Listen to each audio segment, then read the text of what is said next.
घर में फंक्शन है, उस 9 साल में फैमिली में कोई फंक्शन हो रहा है, किसी कजन ब्रदर या सिस्टर की मैरिज हो रही है, कोई कहीं जाना है, मैं नहीं जा सकता था। क्योंकि अगर जाना हुआ तो समझ लो 2-3 दिन के लिए कंप्यूटर सेंटर बंद, तो सारे स्टूडेंट कहीं और भाग जाते थे, दूसरे सेंटर पे चले जाते थे।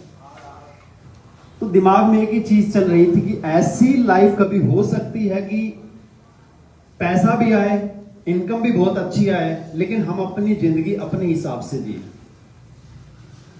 और आपने प्रोमो में ये जो प्रोमो दिखाने का जो एक पर्पस था, वो यही था कि जब हम अपनी लाइफ अपने हिसाब से जीते हैं, तो इसमें आपने कुछ कुछ झलकियां देखी होंगी कि हम लोग डोमेस्टिक ट्रिप कर रहे हैं, इंटरनेशनल ट्रिप पे जा रहे हैं। तो लगभग आज कि अगर मैं इस पूरे जर्नी को मैं बात करूं, आईएमसी में लगभग 2010 के एंड में मैं जुड़ा, 11 से जर्नी स्टार्ट हुई, तो लगभग 12-13 साल कंप्लीट हो चुके हैं। और इस 13 साल के इतिहास में इस सिस्टम से, इस इंडस्ट्री से वो पा लिया है जिसमें लगता है कि लाइफ काट नहीं रहे, लाइफ जी रहे हैं।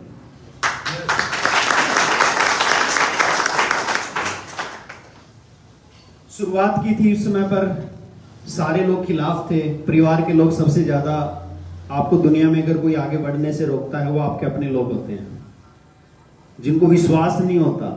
क्योंकि 9 साल कंप्यूटर सेंटर चलाने से 20-25 हजार रुपए तक मैं पहुंचा था, और फैमिली को लग रहा था कि लाइफ अच्छी है क्योंकि उससे घर चल रहा था, और एक सिटी यानी कि पंजाब में हम रह रहे थे। लेकिन मेरे लिए, उनके लिए वो लाइफ अच्छी होगी, लेकिन मुझे ये लगता था कि जैसे बैल को खूंटे से बांध करके और वहां पर बैठा दिया जाता है कि कहीं घूमना भी है तो खूंटे के आसपास। अभी मैं नर्मदापुरम में गया था, तो झिक झिक से बचने के लिए मैं हमेशा फर्स्ट एसी कैबिन बुक करता हूँ अपना।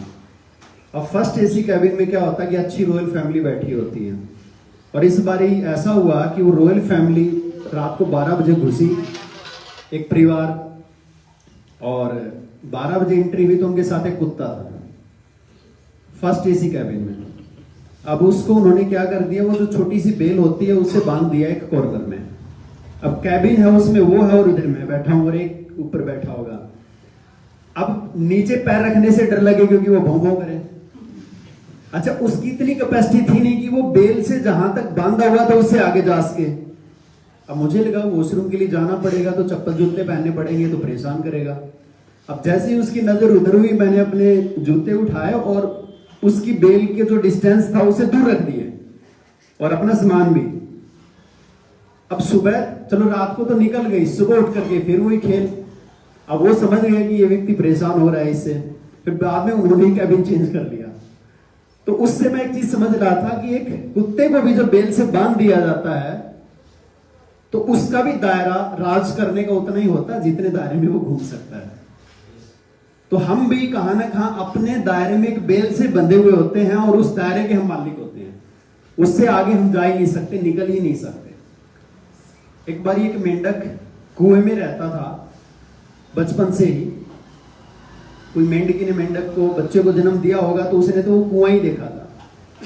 और एक बाहर का मेंढक गलती से कूद गया उस कुएं में, और दोनों एक दूसरे को देखने लगे। तो जो दूसरा बाहर से कूदा था कुएं में, वो उसको, सूखा था कुआं, पानी नहीं था उसमें। तो दूसरा मेंढक पहले वाले से बोलता है कि इतनी जगह में आप एडजस्ट कैसे कर लेते हो, कैसे रह पाते हो, मैं तो गलती से गिर गया इस कुएं में। अब वो उसको ऊपर से नीचे देखे कि भाई ये कह रहा है कि इतनी सी जगह। कहते आप कौन सी जगह से आए हो भाई? कहते मैं तो इतनी बड़ी जगह से आया हूं जहां जितना मर्जी आप घूम लो फिर लो, क्योंकि धरती की कोई लिमिट तो है नहीं। अब उसने वो देखी नहीं थी जगह।